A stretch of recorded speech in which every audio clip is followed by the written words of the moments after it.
الحمد لله رب العالمين والصلاة والسلام على سيد الأنبياء والمرسلين نبينا محمد وعلى آله وأصحابه أجمعين أما بعد.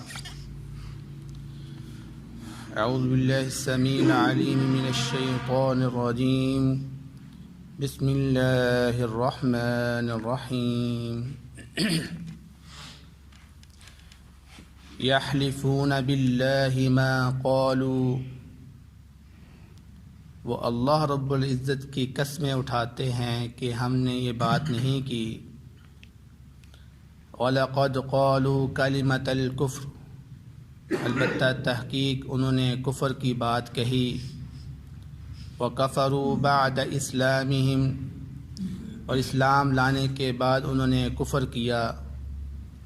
وَهَمُّوا بِمَا لَمْ يَنَالُوا، اور انہوں نے ارادہ کیا اس چیز کا جس کو انہوں نے نہیں پایا. وَمَا نَقَمُوا إِلَّا أَنْ أَغْنَاهُمُ اللَّهُ وَرَسُولُهُ مِنْ فَضْلِهِ، اور نہیں انہوں نے انتقام لیا مگر یہ کہ اللہ اور اس کے رسول نے اپنے فضل سے ان کو غنی کر دیا. فَإِن يَتُوبُوا يَكُ خَيْرًا لَهُمْ، پس اگر وہ توبہ کر لیں تو ان کے لیے بہتر ہے. وَإِن يَتَوَلَّوْا يُعَذِّبْهُمُ اللَّهُ عَذَابًا أَلِيمًا، اور اگر وہ منہ پھیر لیں گے تو اللہ رب العزت ان کو دردناک عذاب دینے والا ہے. فی الدنیا والآخرہ، دنیا میں بھی اور آخرت میں بھی. وَمَا لَهُمْ فِي الْأَرْضِ مِنْ وَلِيٍّ وَلَا نَصِيرٍ، اور زمین کے اندر ان کے لیے نہ کوئی دوست ہوگا اور نہ کوئی مددگار.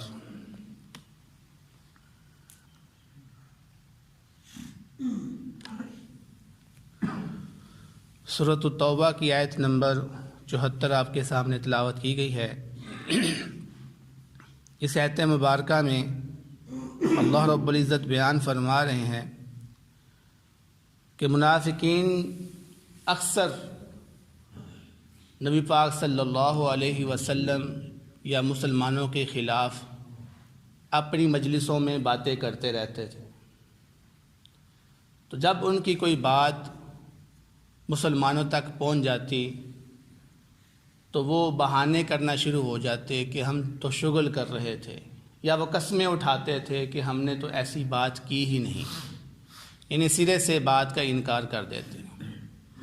تو وہی چیز یہاں پر اللہ رب العزت بیان فرما رہے ہیں کہ وہ قسمیں اٹھاتے ہیں اللہ رب العزت کی کہ ہم نے یہ بات نہیں کی.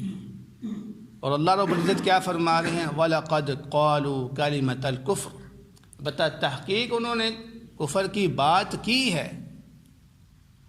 اب انہوں نے کیا کفر کی بات کی ہے، اللہ رب العزت نے اس کی یہاں پر وضاحت نہیں فرمائی. اس کی وجہ یہ ہو سکتی ہے کہ منافقین کے لیے یہ کوئی پہلی مرتبہ کا موقع نہیں ہے کہ انہوں نے اللہ کے نبی کے خلاف کوئی بات کی ہو، بلکہ ان کا تو یہ شیوا بنا ہوا تھا کہ وہ اکثر جب بھی اپنی مجلس میں بیٹھتے تو وہ اللہ کے نبی کے خلاف ہی باتیں کرتے تھے. تو اس لیے اللہ رب العزت نے یہاں پر اس واقعوں کے ذکر نہیں کیا، بلکہ مطلقاً ہی بات کی کہ وہ نبی پاک صلی اللہ علیہ وسلم کی ذات کے متعلق باتیں کرتے تھے اور بعد میں اس کا انکار کر دیتے تھے. مثال کے طور پر آپ کے سامنے ایک واقعہ رکھتا ہوں جو کہ سورۃ المنافقین کے نزول کا سبب بھی بنا، اور وہ یہ تھا کہ زید بن ارقم رضی اللہ تعالی عنہ فرماتے ہیں کہ میں ایک لڑائی میں شامل تھا کہ اس لڑائی کے اندر عبداللہ بن ابی جو کہ منافقین کا سردار تھا، اس نے کہا کہ تم لوگ ان لوگوں پر خرچ نہ کرو جو محمد صلی اللہ علیہ وسلم کے پاس بیٹھے ہوتے، جب تک کہ وہ محمد صلی اللہ علیہ وسلم کے ارد گرد سے منتشر نہ ہو جائے. اور یاد رکھو کہ ہم جب مدینہ واپس آئیں گے تو ہم میں سے جو زیادہ عزت والا ہوگا وہ ذلت والے کو مدینہ سے باہر نکال دے گا.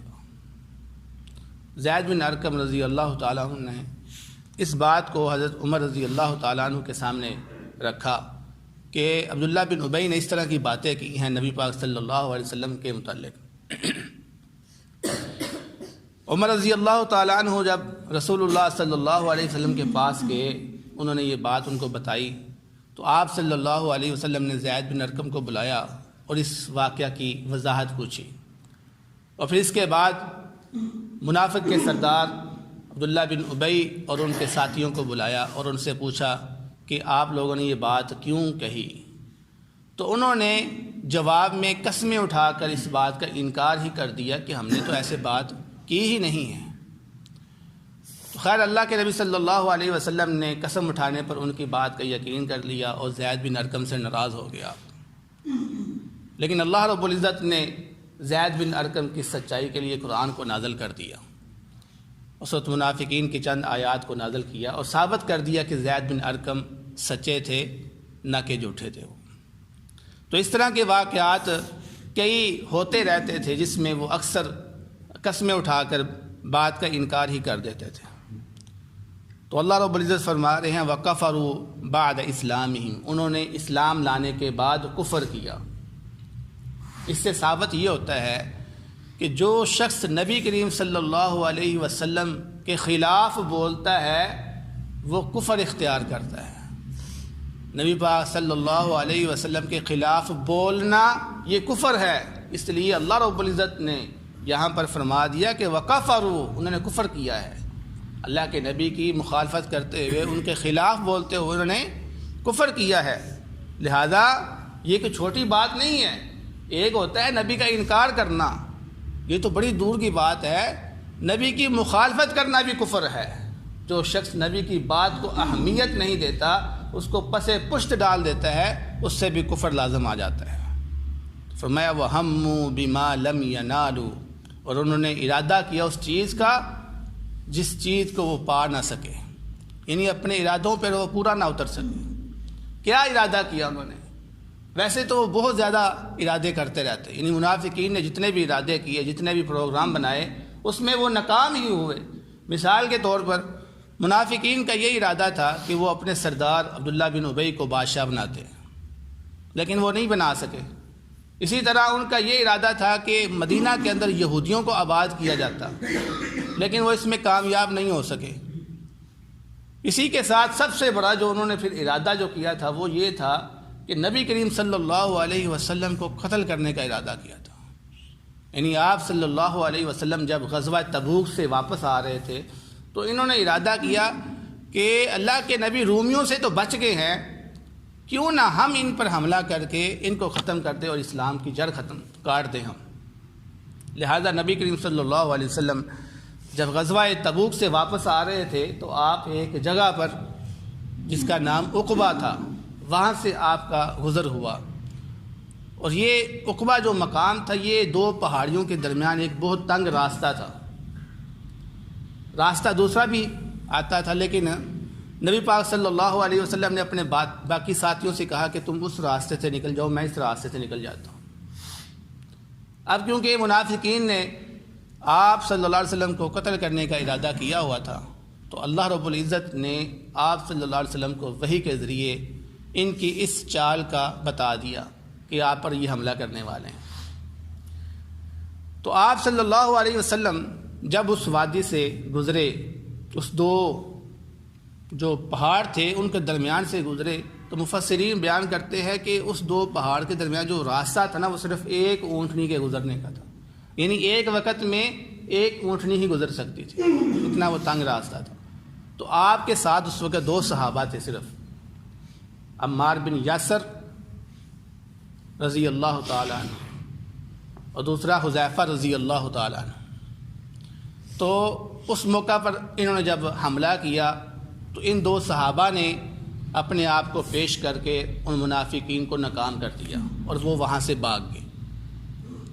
اب حذیفہ بن یمان رضی اللہ تعالیٰ عنہ فرماتے ہیں کہ ایک موقع پر جب ان سے زبردستی پوچھا گیا کہ وہ کتنے لوگ تھے عقبہ والے، تو انہوں نے فرمایا کہ وہ 14 لوگ تھے، یعنی 14 منافقین آئے تھے جو نبی کریم صلی اللہ علیہ وسلم پر حملہ کرنا چاہ رہے تھے۔ تو ان میں سے 12 وہ منافقین تھے کہ جنہوں نے ارادہ کیا تھا کہ ہم آپ کو قتل کریں گے، لیکن 2 وہ منافق تھے جنہوں نے بعد میں کہا کہ ہمیں اس چیز کا علم نہیں تھا کہ یہ لوگ کہاں جا رہے ہیں، ہم تو ویسے ہی ان کے ساتھ ان کے گروپ میں شامل ہو گئے تھے، لیکن ہمیں مقصد کا نہیں پتہ تھا، اس لیے ان کو اس مشن سے نکال دیا گیا۔ تو نبی کریم صلی اللہ علیہ وسلم نے فرمایا کہ یہ جو 12 منافق ہیں، اللہ رب العزت ان کو کبھی بھی جنت کی خوشبو بھی نہیں سکھائے گا، یعنی وہ جنت کی خوشبو بھی نہیں پا سکتے، وہ ہمیشہ اللہ رب العزت کے عذاب میں رہیں گے، دنیا میں بھی اور آخرت میں بھی۔ تو فرمایا وَهَمُّوا بِمَا لَمْ يَنَالُوا، وہ اپنے ارادوں میں پورے نہیں اتر سکے۔ وَمَا نَقَمُوا إِلَّا أَنْ أَغْنَاهُمُ اللَّهُ وَرَسُولُهُ مِنْ فَضْلِهِ، اور انہوں نے نہیں انتقام لیا مگر اس چیز کا کہ اللہ اس کے رسول نے ان کو اپنے فضل سے غنی کر دیا تھا۔ یعنی نبی پاک صلی اللہ علیہ وسلم جب مدینہ میں آئے تو مدینہ کو ایک مرکزی حیثیت مل گئی تھی، مدینہ کے اندر تجارت عام ہو گئی تھی، مدینہ کے اندر کاروبار وسیع ہو گیا تھا، جس کی وجہ سے منافقین کو بڑا فائدہ ہوا تھا۔ اور اسی طرح مسلمان جب بھی کسی جنگ پر جاتے اور فتح حاصل کرتے تو مال غنیمت جو تھا اس میں سے منافقین کو بھی حصہ ملتا تھا، کیونکہ وہ اپنے آپ کو مسلمان کہتے تھے۔ تو یہ 2 طرح کے فائدے ان کو مدینے میں بہت زیادہ ملے تھے، جس کی وجہ سے یہ منافقین بہت مالدار ہو گئے تھے۔ تو اللہ رب العزت فرماتے ہیں یہاں پر کہ اب ان منافقین کو چاہیے تو یہ تھا کہ یہ اللہ کا شکر ادا کرتے کہ آپ لوگوں کی وجہ سے ہم مالا مال ہو گئے ہیں، لیکن یہ آپ سے انتقام لینے کی کوشش کرتے ہیں، آپ کو ختم کرنے کی کوشش کرتے ہیں، یعنی پیچھے جو کوشش کی گئی آپ کو قتل کرنے کی، اور یہ بھی ان کی کوشش کی تھی کہ عبداللہ بن ابی کو بادشاہ بنا دیا جاتا، تو یہ تو آپ کو ختم کرنے کی کوشش کر رہے ہیں، حالانکہ حق ان کا یہ بنتا تھا کہ آپ کا شکر ادا کرتے ہو کہ آپ لوگوں کی وجہ سے وہ مالا مال آج ہو گئے ہیں۔ تو اللہ رب العزت فرماتے ہیں فَإِن يَتُوبُوا يَكُ خَيْرًا لَّهُمْ، بس اگر وہ توبہ کر لے تو یہ ان کے لیے بہتر ہے۔ وَإِن يَتَوَلَّوْا يُعَذِّبْهُمُ اللَّهُ عَذَابًا عَلِيمًا، لیکن اگر وہ اس چیز سے پھر جاتے ہیں تو یاد رکھیں کہ اللہ رب العزت ان کو دردناک عذاب دینے والا ہے، دنیا میں بھی اور آخرت میں بھی۔ وَمَا لَهُمْ فِي الْأَرْضِ مِنْ وَلِيٍّ وَلَا نَصِيرٍ، اور اس زمین کے اندر پھر ان کے لیے کوئی مددگار نہیں ہوگا، کوئی دوست نہیں ہوگا۔ وَمِنْهُمْ مَنْ عَاهَدَ اللَّهُ، اور ان میں سے کچھ لوگ ایسے بھی تھے جنہوں نے اللہ رب العزت سے معاہدہ کیا تھا، وعدہ کیا ہوا تھا، لَئِنْ آتَانَا مِنْ فَضْلِهِ، اگر وہ ہمیں عطا کرے گا اپنے فضل سے، لَنَصَّدَّقَنَّ وَلَنَكُونَنَّ مِنَ الصَّالِحِينَ، تو ہم ضرور صدقہ کیا کریں گے، ہم ضرور نیکوں میں سے ہو جائیں گے۔ یعنی منافقین کے کچھ لوگوں نے شروع میں یہ اللہ رب العزت سے وعدہ کیا تھا کہ اے اللہ اگر تو ہمیں مال عطا کر دے گا، اگر تو ہمیں امیر کر دے گا، اگر تو ہمیں مالا مال کر دے گا تو ہم تیرے راستے میں صدقہ بھی نکالا کریں گے اور ہم خود نیک بھی ہو جائیں گے، ہم گناہوں کو چھوڑ دیں گے، برائی کو چھوڑ دیں گے۔ جس طرح آج کل ہم بھی اکثر وعدہ کر لیتے ہیں اللہ تعالیٰ سے، اے اللہ مجھے امیر کر دے، مجھے مال دے دے، میں سب کچھ کروں گا، تو لیکن بعد میں کیا ہوتا ہے، سب کچھ بھول جاتے ہیں۔ جب مال مل جاتا ہے تو پھر مال کے اندر مصروف ہو جاتے ہیں، اللہ تعالیٰ کے ساتھ کیے ہوئے وعدے انسان سب بھول جاتا ہے۔ تو یہ منافقین کے ساتھ بھی ایسا تھا، تو منافقین نے وعدہ کیا، لیکن اللہ رب العزت نے کیا فرمایا، فَلَمَّا آتَاهُم مِّن فَضْلِهِ بَخِلُوا بِهِ، جب اللہ رب العزت نے ان کو اپنے فضل سے عطا کیا تو انہوں نے بخل کیا، بخیلی کرنا شروع ہو گئے، وہ وَتَوَلَّوْا وَهُمْ مُعْرِضُونَ، اور انہوں نے اپنا منہ پھیر لیا ان سے اعراض کرتے ہوئے۔ اب اللہ رب العزت کے ساتھ جب وعدہ کیا ہو، اس کی خلاف ورزی پھر ہو جائے تو اللہ رب العزت بڑا سخت جو ہے نا وہ عذاب دیتے ہیں۔ اب اللہ رب العزت ان کی سزا سنا رہے ہیں، فَأَعْقَبَهُمْ نِفَاقًا فِي قُلُوبِهِمْ، تو اللہ رب العزت نے اس وعدے کی خلاف ورزی کرتے ہوئے نفاق کو ان کے دلوں کے اندر ڈال دیا سزا کے طور پر، کہ اب یہ ہمیشہ منافق رہیں گے، یہ مسلمان یہ اسلام نہیں لے کے آنے والے، ہمیشہ نفاق ان کے دلوں کے اندر ڈال دیا، اِلَى يَوْمِ يَلْقَوْنَهُ، اس دن تک جس دن وہ اللہ رب العزت سے ملاقات کریں۔ اب یہ دیکھیں یہ چھوٹی بات نہیں ہے، اگر ہم بھی اللہ رب العزت کے ساتھ وعدہ کرتے ہیں اور پھر اس وعدے کو پورا نہیں کرتے تو یاد رکھیں اللہ رب العزت ہمیں بھی دین سے دور کر دے گا۔ اور آج ہم اکثر لوگ اسی میں ہیں کہ دین سے دور ہو گئے ہوئے. ہم کوشش بھی کرتے ہیں دین کی طرف آنے کی لیکن نہیں آیا جاتا ہم سے. تو ہمیں اپنے آپ پر ذرا نظر دورانی چاہیے کہ کہیں ہم ان لوگوں میں سے تو نہیں ہیں کہ جنہوں نے اللہ رب العزت سے وعدے کیے تھے کہ اللہ تو ہمیں عطا کر، ہم تیرے راستے میں خرچ کریں گے، ہم نیک بن جائیں گے، لیکن ان کو ملنے کے بعد انہوں نے اللہ رب العزت کے وعدے کی خلاف ورزی کر دی. تو آج اللہ رب العزت نے ان کو دین سے دور کر دیا ہوا ہے کہ وہ کوشش بھی کرتے ہیں پھر بھی دین کی طرف نہیں آ سکتے. تو منافقین کے اوپر اللہ رب العزت کا یہ عذاب تھا کہ وہ قیامت تک اب وہ منافق ہی رہیں گے، وہ مخلص مسلمان نہیں بن سکتے. یہ سزا تھی ان کے اوپر اللہ رب العزت کی طرف سے. فرمایا یہ سزا کیوں دی گئی؟ بما اخلف اللہ ما وعدوہ، اس وجہ سے کہ انہوں نے اللہ رب العزت کی خلاف ورزی کی. کس چیز میں؟ جو انہوں نے وعدہ کیا تھا اللہ رب العزت سے. وبما كانوا یکذبون، اس وجہ سے بھی کہ وہ اکثر جھوٹ بولا کرتے تھے. الم یعلموا ان اللہ یعلم سرهم ونجواهم، کیا وہ نہیں جانتے بے شک اللہ رب العزت ان کی پوشیدہ باتوں کو اور سرگوشیوں کو بھی جانتا ہے. وَأَنَّ اللَّهَ عَلَّامُ الْغُیُوبِ، اور بے شک اللہ رب العزت ہر طرح کے غیب کا علم رکھنے والا ہے. اگر وہ اس چیز کو جانتے ہیں تو پھر کیوں وہ اس طرح کرتے ہیں؟ اب آج اگر ہم اپنی زندگی میں دیکھیں تو ہم میں سے جتنا بھی اونچے لیول کا بندہ ہے، جتنا بھی بڑا بندہ ہے، جتنا بھی پیسے دار بندہ ہے، آپ اکثر دیکھیں گے اس کو جھوٹ بول رہا ہوگا، وہ وعدہ خلافی کرتا ہے. وہ اس طرح اللہ رب العزت نے نبی کریم صلی اللہ علیہ وسلم نے بیان کیا نا، آیت المنافق ثلاثہ، منافق کی 3 علامتیں ہیں. بات کرتا ہے، جھوٹ بولتا ہے، وعدہ کرتا ہے، وعدہ خلافی کرتا ہے، اور جب اس کے پاس امانت رکھی جاتی ہے تو وہ خیانت کرتا ہے اس میں. ہر 3 چیزیں یہ ہم میں سے ہر بندے کے اندر پائی جاتی، الا من رحم ربی، الا کہ جس کے اوپر رب کا رحم ہو جائے. جتنے بھی اونچے لیول کا بندہ ہے آپ چیک کر لیں، آپ ان سے وعدہ لیں وہ ہمیشہ وعدے کی مخالفت کریں گے. آپ ان سے بات کریں، کوئی بھی بات منوا لیں، ہمیشہ جھوٹ بولیں گے، وہ آپ کی بات پر کبھی پورا نہیں آئیں گے. تو یہ کیا ہے؟ یہ اللہ رب العزت کی طرف سے یہی ہے کہ اللہ رب العزت نے ان کو دیا لیکن انہوں نے مال حاصل کرنے کے بعد اللہ کے راستے میں خرچ نہیں کیا. تو یہ اللہ رب العزت کی طرف سے عذاب ہے. یہ چھوٹی بات نہیں ہے، بڑی بات ہے. یہ اللہ رب العزت اس کو اپنی رحمت سے دور کر لیتا ہے، اس کو اخلاص سے دور کر لیتا ہے. تو ہمیں کوشش کرنی چاہیے کہ اگر ہمیں اللہ رب العزت نے مال دیا ہے تو ہم اس مال کو دین کے راستے میں خرچ کریں، ہم اس مال کی وجہ سے عبادت کریں. ہمیں ان لوگوں کی طرح ابھی نہیں کمانا پڑتا کہ جو 24 گھنٹے کام کرتے ہیں اور پھر اپنی 3 ٹائم کے کھانے کی روٹی بناتے ہیں، بلکہ ہم تو آرام سے بیٹھ کر جو ہے نا وہ کھا رہے ہوتے ہیں. تو آرام سے بیٹھ کر بھی اگر ہم اللہ رب العزت کی عبادت نہیں کرتے تو پھر ہمارا یہاں پر دنیا میں آنے کا کوئی مقصد نہیں ہے. اس لیے کوشش کیا کریں کہ ان 2 کاموں کے اندر سستی نہ ہو. ایک اللہ کے راستے میں خرچ کرتے رہیں اور دوسرا اللہ رب العزت کی عبادت کرتے رہیں. تو دعا اللہ رب العزت سے جو سنا ہے اس پر عمل کرنے کی توفیق عطا فرمائے.